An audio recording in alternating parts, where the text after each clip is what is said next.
On this computer. Hey everyone, welcome back to our weekly check-in call. I'm so glad you're here and I love this time with you. We're going to go through a little slide deck that I put together called the Neutrality of Circumstances. And then towards the end, we're going to leave it open for Q&A where I'll stop recording and we can just have one-on-one conversations with anyone that is in attendance. And so just a reminder, I host these weekly check-in calls. I always want to bring some value to you so you can kind of have some reframe about your balancing hormone journey, but then also have an opportunity just to sit on Zoom and have a conversation, answer questions, and see how everyone is doing. Sometimes there will be one person on, sometimes there will be 12 people on. And I serve whoever's able to show up.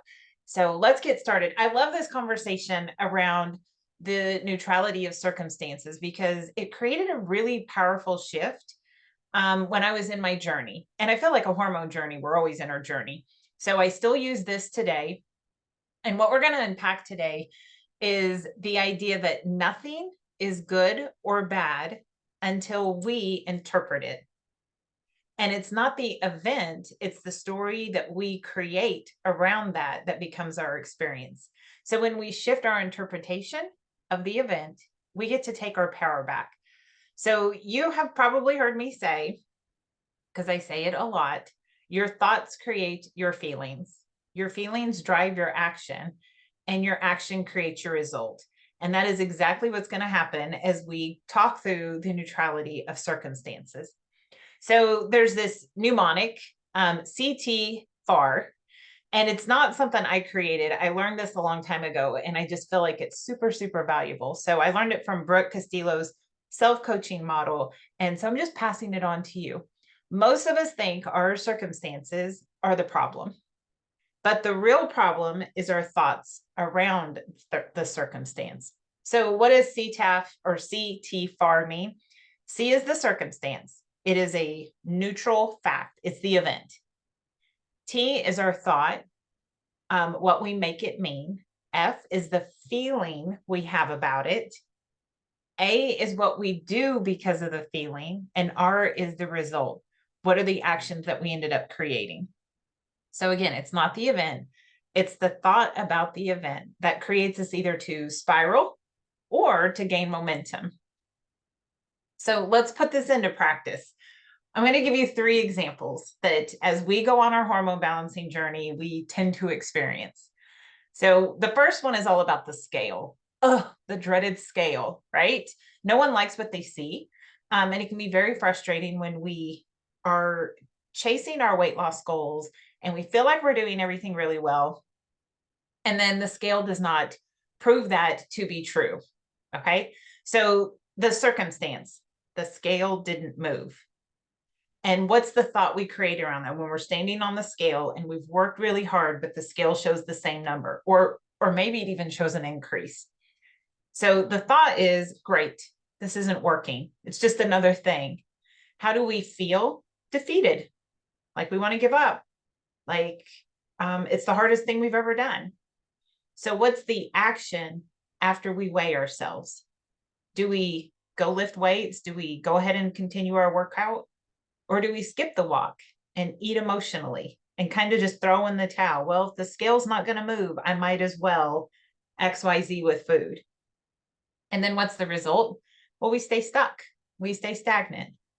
So when we reframe stepping on the scale, which my friends, stepping on the scale is a hard one for me. I step on the scale, but the number is never right.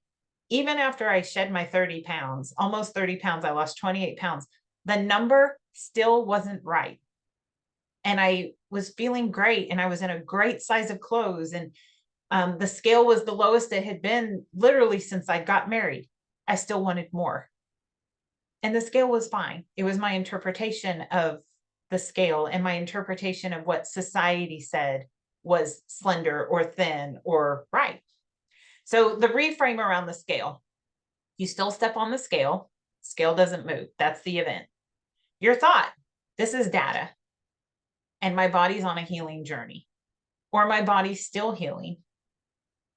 How do you feel? Encouraged, because you know you're getting to the root cause.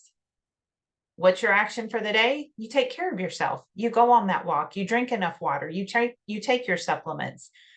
The result, you gain momentum and confidence. Okay, let's do a few more examples, and then I'm gonna throw this out to you. So we're gonna do an example around maybe our husband or our friend or someone close to us not honoring or seeing our journey or progress. Okay, because this can happen too. So the circumstance, your husband or your friend didn't ask about your progress, or they didn't show any interest in your wellness journey.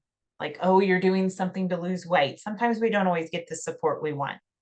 So your thought, and I used a husband as more of an example than a friend. So just, you know, pick a person that means something to you.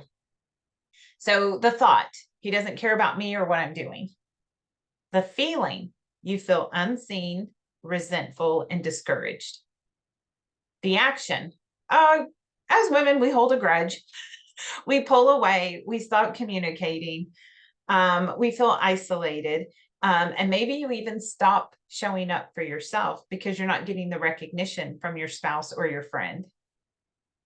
And the result of that, well, you've disconnected from a relationship that means something to you. You might have stalled your progress, proving the thought that you had was true, even if it wasn't true. So the empowerment, the reframe of my husband or my friend didn't ask about my progress or didn't show interest in my wellness journey. The reframe, maybe they just don't understand it yet. Maybe they don't see how important it is to me. Or maybe I bring it back to yourself. Maybe I haven't done something that makes him want to participate or ask questions. Or maybe I haven't said enough that allows them to engage in a way that feels like it makes sense to them. So the feeling behind that, now you're curious, you're open-hearted, you're still empowered. And then the action clearly would be to initiate a loving conversation. Share your goals, share why it's important to you, invite them into whatever's a doable action for them. Because I guarantee if they make a lot of comments about your weight, that will mess with our minds too. Like, oh, he only loves me because I'm losing weight. Oh no, what if I gain my weight back? Like there's all of that mixed into it. So we want to reframe it to a point where we are still in control and we still have the power over our own thoughts. And then the result, when we have open communication, we connect more. You might potentially feel supported. So then you continue your progress. And of course, it keeps you in your power. Okay, what about menopause? Let's apply this mindset to something that's very deeply personal and can often feel overwhelming as we're going through this new phase. So often this menopause season feels like our body's betraying us. I mean, we gain weight, we have mood swings, we have sleep issues, we have brain fog, we're edgy, we don't feel like ourselves, we don't even recognize ourselves anymore. But here's the game changer. Menopause is not a personal failure. It's just part of life's transition. It's just the next phase of our journey. Physical changes are real, but so is your power to reframe them and interpret them. So we're going to walk through CTFR again, thinking of menopause. So the circumstance, I'm in menopause, my body's changing, I've gained weight and nothing feels the same. So your thoughts could be, and we could even apply this to, I'm getting older.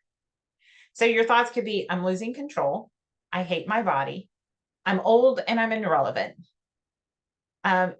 Going through menopause could make you feel frustrated or ashamed, even powerless, like you can't control anything.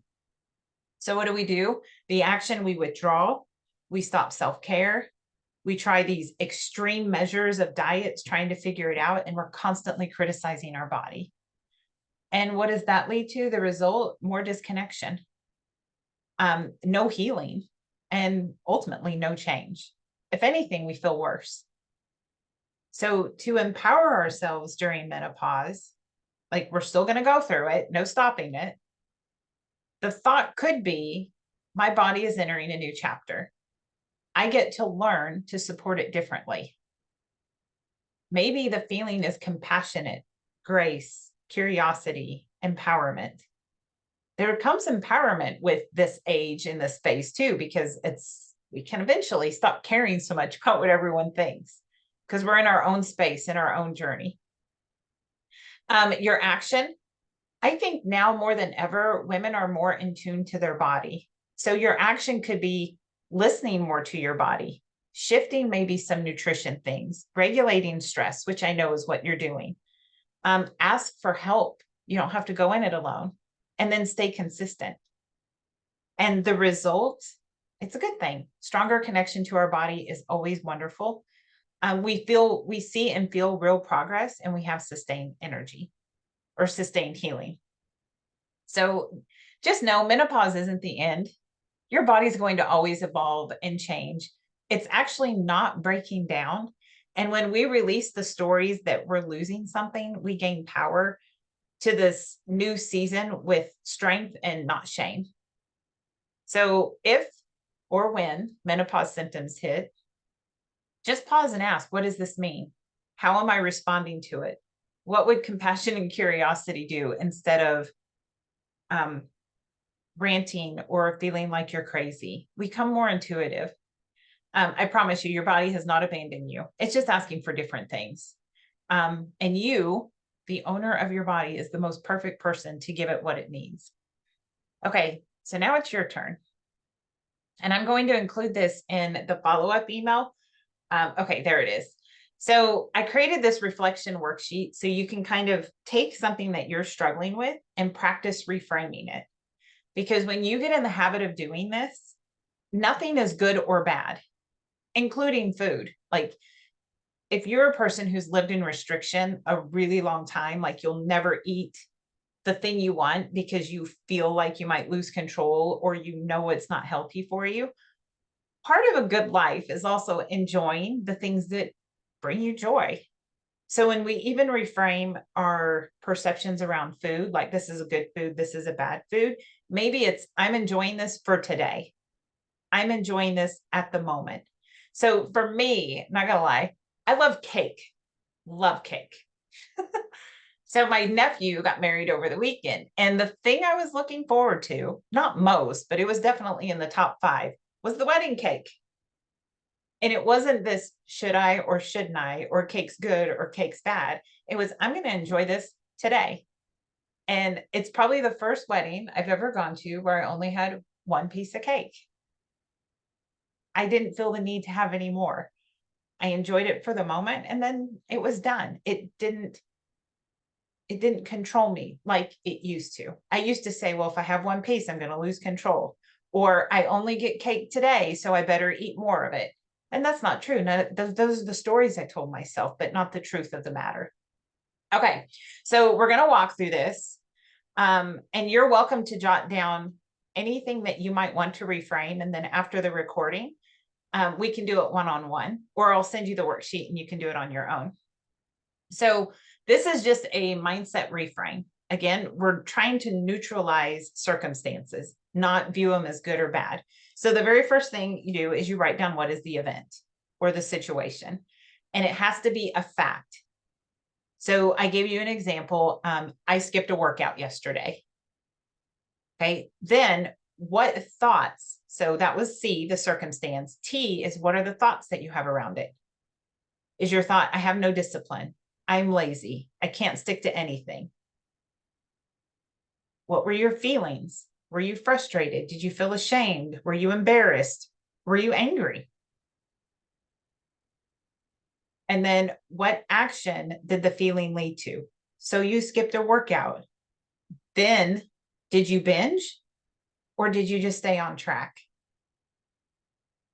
What was the result of skipping a workout? Did you stay stuck? Did you lose momentum? Or did you just miss a workout? And then choose a new thought would be the last one. One day off doesn't define me. I'm still showing up. And then how would that outcome, how would that change the outcome? Do you show back up for your workout tomorrow? Do you end up maybe doing an evening workout instead of a morning workout? How do you show up differently? And so I will send this to you. It will be in big, let's see if it's going to open. It may not open. Oh, it did. Okay. It'll be in a big printable form, just a regular piece of paper. So that way you have access to it. And you can literally print this off a few times. Anytime you're in a situation where you're thinking good or bad, neutralize it. It is your thoughts and feelings and actions around it that create the result.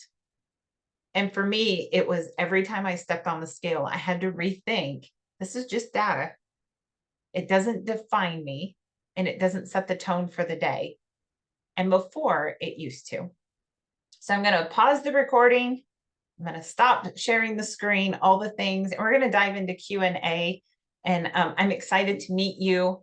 And we will be back next Wednesday at noon again with a different topic. I think next week's topic is all about basic nutrition. So it's definitely one to show up for.